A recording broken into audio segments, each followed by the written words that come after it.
Oh, God, everyone. Anyways, I'm sitting here just thinking about next. What next?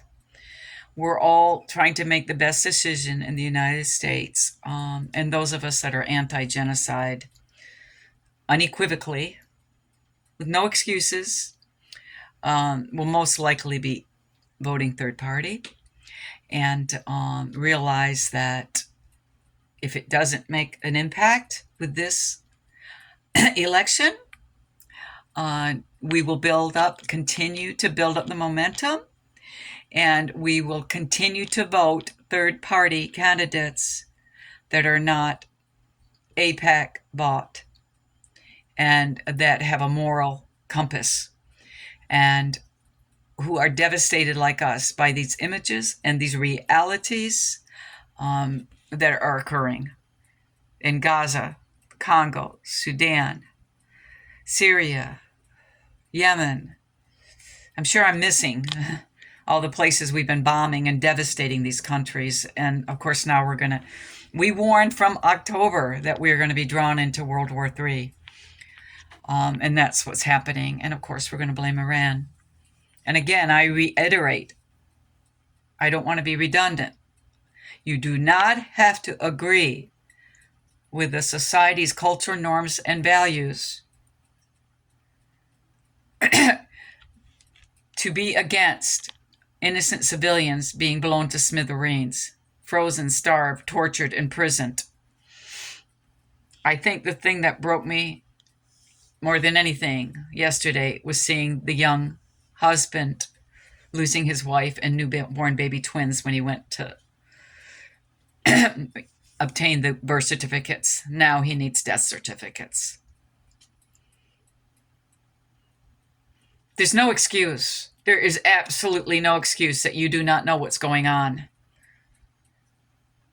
And by keep referring, well, look what they did on October 7th. That means you are uninformed, willing to stay uninformed, or you have lost your moral compass. And it's increasingly more and more difficult to even be in the same room with people that aren't even questioning this, let alone maintain relationships with them. I have a very few select loved ones that I am staying connected with. A few family members and 2 or 3 very close friends that have not spoken up. I do know that a couple of them in many ways agree, but they believe that by, the lesser of the two evils, that we're going to end up in fascism with Trump. We are already in fascism. Oh, it could get worse? Oh, yeah. Look, it did get worse. We warned you, World War III. How can it get worse than that? And now we're going to send these young men and women to kill more innocent civilians. A lot of these service people went over there with impunity and committed horrific crimes and then came back and realized that's not the way humanity should work. Committing suicide, complex PTSD, you name it. We always have a moral choice. We always do. Some people just are not strong enough in these situations to exercise the right ethical, moral decision. But we have to now. I just find it such a disconnect, so discongruent to say we will never allow this to happen again with the Holocaust. And here we are. And of course, our Native Americans are saying, well, you did it to us. Of course we did it to them. We did it to our Black Americans. We did it to our Japanese Americans when we put them in internment camps. So, man in the mirror, we're the bad guys. And that hurts tremendously that we're the bad guys. Where do we go from here?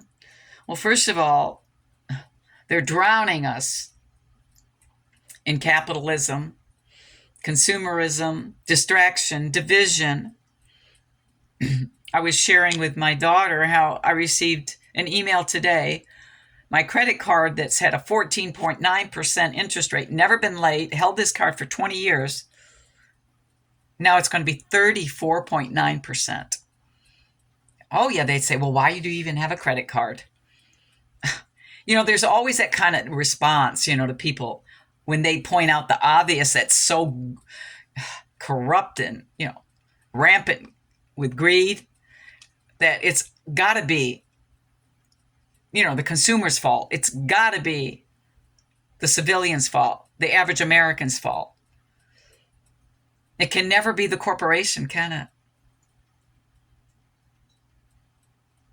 Why would you want our country to be owned by another country? Why? Why would you stand for that?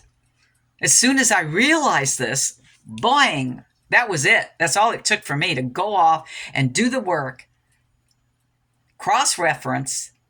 Every time someone challenges me, I go, okay, Mary, maybe there's something you need to learn here. And I go research, cross-reference, and make sure that I'm accurate and correct. And if I'm not, I don't even say that I know this, that, and that's occurred or is happening. The most recent situation, a lovely mutual follower said, well, she heard that Jill Stein was accepting PAC money. Another rumor, that she had heard, and she was disheartened by, rightfully so. So I went and, confirmed where I knew that she wasn't, but I wanted to find where and how valid the information was that she wasn't. Why aren't people willing to do this? Why not? Just like I saw someone I know post today on Facebook, and I'm not a supporter of Kamala, obviously, she's pro-genocide. But having said that, they posted how she said something about you can't say Merry Christmas, completely taken out of context, just to promote an agenda that doesn't agree with her. We cannot afford this. This is what they've been doing to us, leading us like sheep with propaganda and lies, mistruths, watering down the truth, giving us crumbs.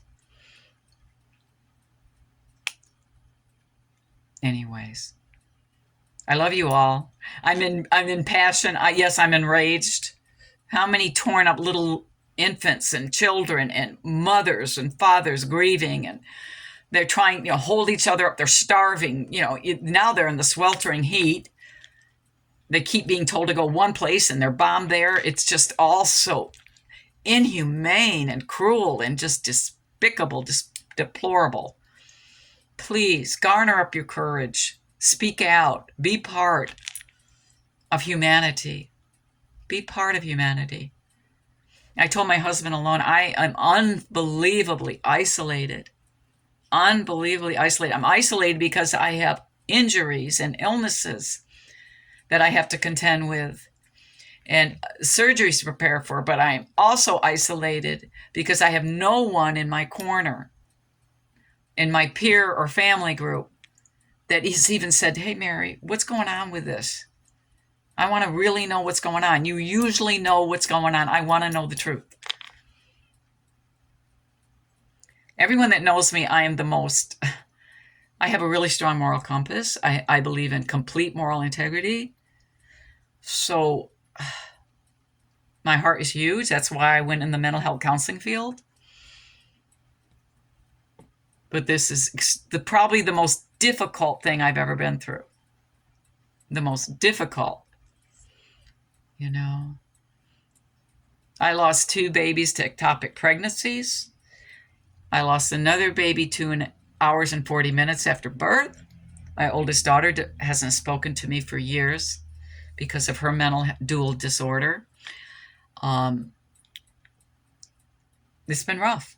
It's been rough on a personal level. I have estrangement from grandchildren because of unhealthy dynamics that I have done nothing but show love and concern and care for. I'm married to a wonderful man. I went through 2 horrific marriages where I was not valued, where I was demeaned, dismissed. So I've risen above a lot of things, but this is what's broken me. When I say broken, I will stay the course, but this has changed me in ways that I will never, ever recover from. I have complex PTSD myself from sexual assaults and extreme narcissistic abuse and medical neglect and abuse. It's just why I have a lot of injuries, y'all.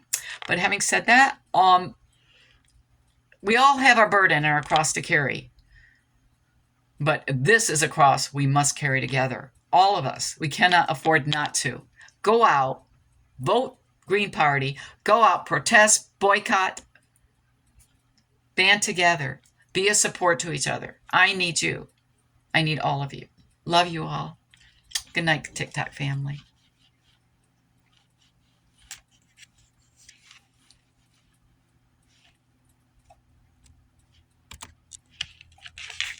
My mouse isn't working. I'm trying to get it to stop, but my mouse won't work. There we go, I think.